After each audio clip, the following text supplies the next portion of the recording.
to share something with you. That might put me in a very negative light, yeah. Relationships are not my forte. See if someone grabbed up my wife or something, completely different ballgame. I'll walk away from here, and this has been like a therapy session.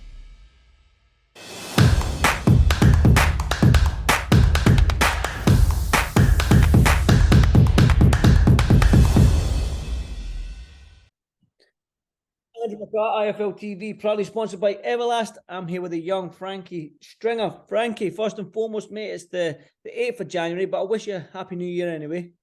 Yeah, you too. Listen, just saw it was announced today that you're fighting on the huge Chris Eubank versus Liam Smith card. You must be delighted with that. A huge fight to start 2023. Oh, unbelievable. Couldn't ask for better. Massive bill. Massive, but obviously you managed and you work alongside Liam, so it's going to be a fantastic night for the two of you. Yeah, going to be boss.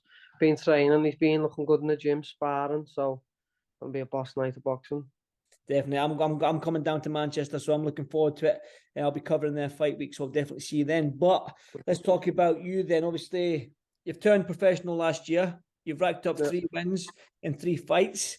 Looking back at 2022, then. Happy with how your performances in the last 3 fights turned out? Yeah, good. Being busy 2022. The journeyman were tough. It's good journeyman, good experience for me. And then I was meant to fight on Tom Stalker's show, but that got cancelled. So I should have been 4-0 in the first year boxing. You know what I mean? So it's been good. That's it. You're talking about tough journeyman, and we spoke about that, I think, in your 3rd fight. I think that was at the Olympia. And I said, is it frustrating for you that you can't quite open these journeymen up because they ain't throwing shots that you can capitalize on? They ain't giving openings. Has that been frustrating for you to not get these guys that are opening up a little bit so you can counter and whatnot? That's what I mean, because you can't showcase your skills as much. So, like, I'm wanting them to come forward so I can showcase my skills, but I'm just pressing the fight and I'm not getting as much as I want out, but it's the job, innit? But like the second kid I boxed, Carl Sampson, he went on a 4-win streak. No, the kid who I boxed in the Echo Arena. Yeah.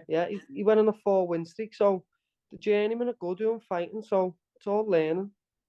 Well, that's the thing. So what you're hoping for in 2023? You're hoping for, obviously, you're still only 21. You're still relatively learning your craft in the professional game. So probably not pushing you too much might not be the right idea, but are you wanting a little bit more of an opponent that is going to come and maybe who's going to come and fight?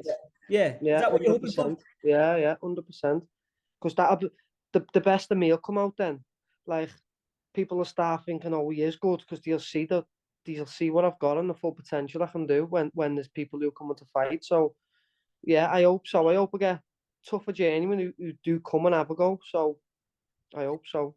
Well, fingers crossed for you. Have you got obviously two weeks out from the fight? Have you got an opponent lined up yet, or is it? Yeah, I've got an opponent. I was meant to fight him on the other show. What got pulled? Right. So we just got him again for this one, but he's a decent opponent.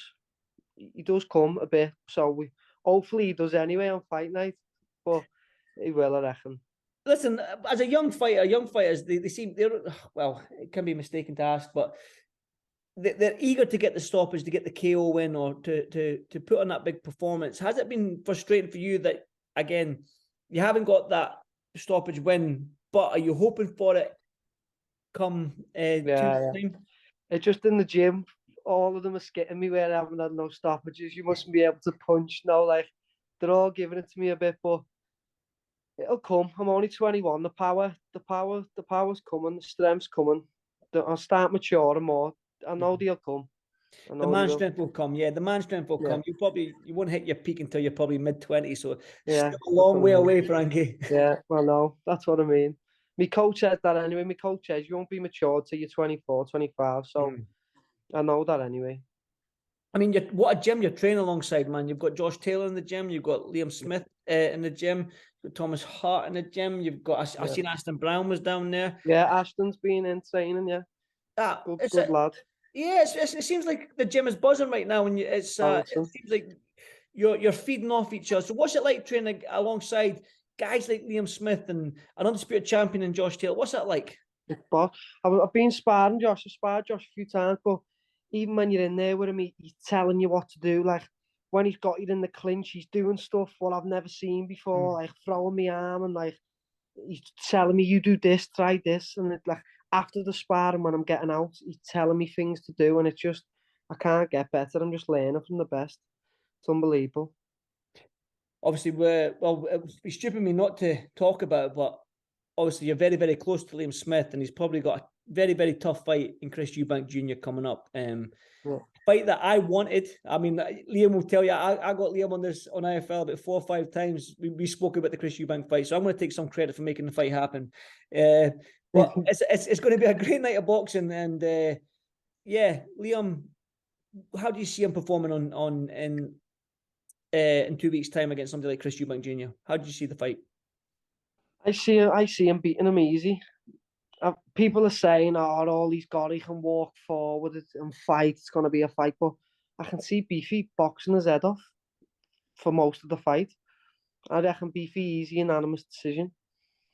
I think when I spoke to Beefy about this, I said I can see knockdowns, I can see cuts, I can see an all-out fight. I can't see a stoppage between either. No, I think it goes the distance because they're both tough men. So again, it's going to be a 12-round grueling one I'm excited for. Where does Beefy go from next? If he beats Chris Eubank Jr., do you think world title shot in 2023 for Beefy? Yeah, 100%. They've put a rematch clause in, haven't he? So I reckon he'll beat him, and then the Eubank will ask for the rematch again. Anfield. Oh, it'll be unbelievable. Hopefully he gets me on that if it happens. Listen, Frankie, I know it's a Sunday evening. I do appreciate your time, but I've been to the last 2 of your fights. I was the one at the Echo and I was at the one at the Olympia. I'm going to be at this one. Now, I love your style, I love how you fight. But if we was doing this interview this time in January 2024, where would you like your career have gone? Where would you like to see yourself? Hopefully 10-0, 11-0. Pushing for English title, English central areas. I know it's all going to come, but it's just in time. It'll all come in time. Well, with you, Joe and Deck and all the fighters in that gym, I think it's good. Yeah, I've got a boss team. Can't ask for a better team around me to do it with, so I'm confident. Confident I'll do it. Definitely. It's going to be exciting times for that gym and what I'm looking forward to. But listen, Frankie, I do appreciate your time on a Sunday evening. And listen, I'll see you in a couple of weeks, mate. In fact, I'll see you next week. Yeah, I'll see you next week.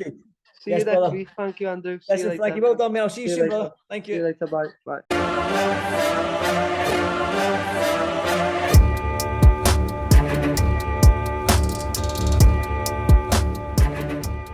I'm going to share something with you that might put me in a very negative light, Relationships are not my forte. See if someone grabbed up my wife or something, completely different ballgame. I'll walk away from it, and this has been like a therapy session.